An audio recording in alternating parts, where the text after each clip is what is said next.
Anyway, All right, good morning, everyone. So right now, what I'm going to do is I'm going to walk through your first exam.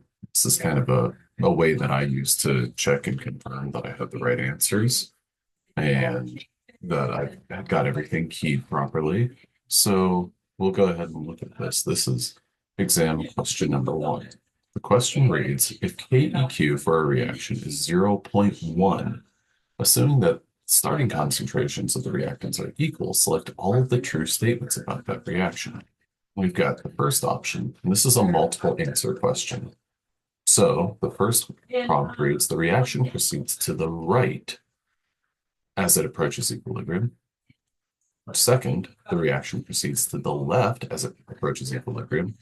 Third is reactants predominate over products, and products predominate over the reactants. Okay, so if our KEQ is zero point 0.1, and KEQ is going to be our product concentration over our reactant concentration, well, that's less, our KEQ is less than 1. And therefore, what is true is that our reaction proceeds to the left because our reactants are going to predominate over our products. So at equilibrium, we're going to have a higher concentration of our reactants than we will of our products. So that's our first question. Question number two. If a reaction proceeds to the right, that means this is a multiple choice question. The reaction is trending toward product generation. That's the correct answer. The reaction is trending toward reactant generation. The reaction is not proceeding. Or the final answer option of a catalyst must be involved in the reaction. Well, there's no indication that a catalyst is involved, but the best answer is this first one. We're trending towards product generation. All right. So, sorry, I'm going to take this real quick.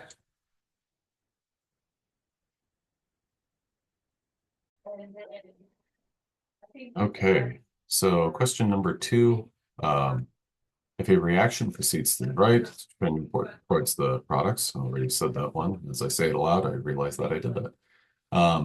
The next question reads, the conditions of a chemist's standard state require product and reactions to concentrations to be 1 molar. And I bring that one up because that's in direct contrast to a biochemist standard state, in part because you're not dealing with biological concentrations there.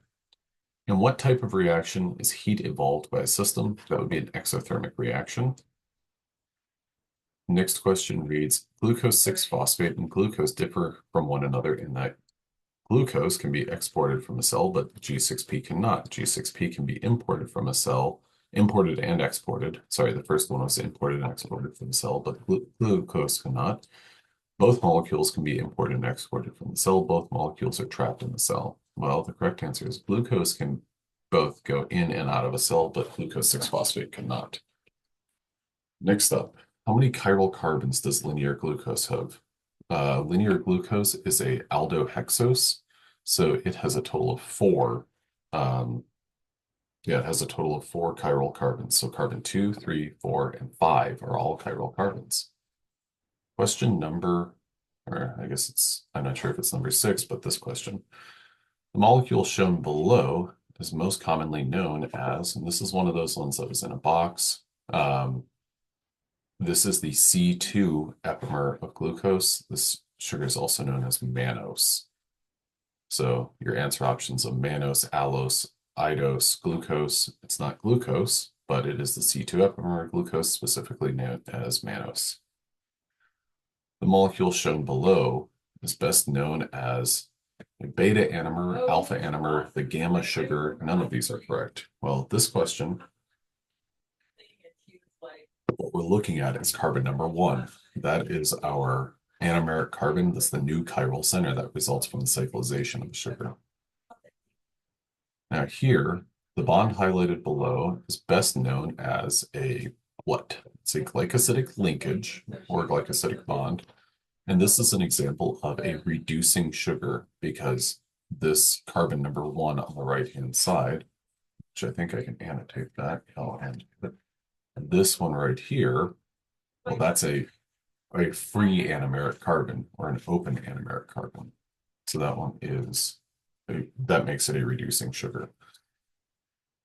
So our other answer options, glycosidic non-reducing, ambiteric reducing, ambiteric non-reducing, none of these answer options are right. So there we go. The first enzyme or step in glycolysis is also known as A, the first irreversible step. It is an irreversible step, but this next answer option, the first committed step of glycolysis, is not a committed step, but it is an irreversible step. Committed and irreversible are not the same thing. So it is the first irreversible step. It is not the first committed step. It is not the first reversible step. So the first irreversible step. Okay, which of the following enzymes of glycolysis is reversible? We have aldolase, hexokinase, phosphofructokinase. When it comes to glycolysis or kinases, are irreversible steps. Aldolase, surprisingly, even though you're taking that 6-carbon molecule and breaking it into 3-carbon molecules, that is a reversible step. In glycolysis, how many NADH are produced and how many ATP are invested? Well, it's 2 NADH are produced and 2 ATP are invested. Now, this question, I intentionally use the word invested, and that should be kind of a like a dog whistle of sorts where you're like, aha, that means something. Because there are 2 invested, there are 4 produced. The net is 2 produced, though, because you have that initial investment. So the correct answer is 2 and 2.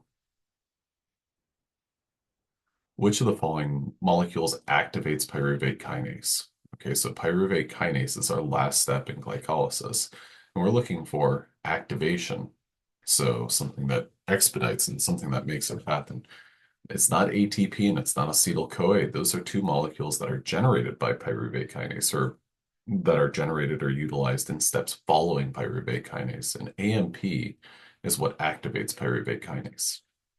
How many chiral carbons does the molecule shown below have? The correct answer for this question is there are 5 because carbon number 6 is not a chiral carbon, but this, this, and this are all chiral carbons. So we've got 5 chiral carbons. Next up, I gotta cancel that. Molecule shown below, X is bound to carbon number. Correct answer here is 9. This molecule is best known as adenine. Okay, so 9 adenine is the correct answer. What is the overall charge of a DNA molecule? That's negative. There we go. Select all the components needed to construct a nucleoside. You need a nitrogenous base, a sugar that's typically ribose or deoxyribose, and phosphate. Oh, okay. Select all the components. A nucleoside, sorry. A nucleoside does not include that phosphate. A nucleotide does. Sorry, press cancel. Wasn't good on the grading of that one.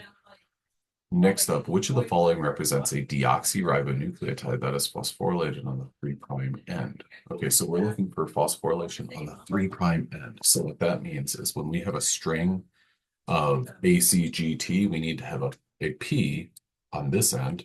Doesn't matter if we have one on this end, because that tells us that we're phosphorylated on the 5' end.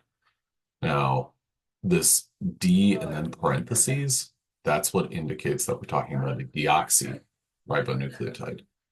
So this D and then parentheses P, ACGT, P. So another correct answer, which I'm typing in here, would be the ACGT and P. That indicates the exact same thing. So that's the correct answer. And whenever, sorry, that was just another correct answer. Okay, what type of and how many bonds are found between G and C base pairs in a double-stranded piece of DNA? Well, G and C, they're hydrogen bonds, and there are 3 of them. Which of the following is the difference between a DNA and an RNA molecule? Okay, so here what we have, this is a multiple choice question. DNA lacks a hydroxide on C2'. This question could have gone in a couple different directions. Well, I could have left off that prime, and that's asking about the numbering of sugars as opposed, sorry, nucleosides and nucleotides. In a randomly generated piece of double-stranded DNA, how often would you expect to find ACGG? Okay, and that, well, how often would you expect to find A? 1 in 4, 1 in 4, 1 in 4, 1 in 4. Okay, so this is effectively 1 out of 4 to the fourth. So that's once every 256 base pairs because 1 out of 4 times 1 out of 4 is 1 out of 16 times 4 is 1 out of 64 times 4 is 256. So once every 256 base pairs. Select all the appropriate terms to describe glucose. Glucose is an aldose and it is a hexose. And those are the true statements about glucose. Which of the following terms applies to a six-membered ring? Well, a six-membered ring is a pyranose. Our other ose or other ringed molecule is a furanose. I always think of F, furanose, 5, F5, furanose. Which restriction enzyme has a specific cleavage pattern and does not require ATP? That would be a type 2 restriction enzyme. Maltose is best described as a disaccharide as opposed to a mono or a trisaccharide. We predominantly talked about mono and disaccharides. Trisaccharides we didn't talk about, and they're not extremely biologically relevant. Okay, so that basically is a rundown of all the questions on this first exam. If you have any follow-up questions, please don't hesitate to contact me. But these are all good questions that you should think about, like how could this be asked differently in preparation for your next exam? All right, well, I hope you have a good one, and I hope this is helpful.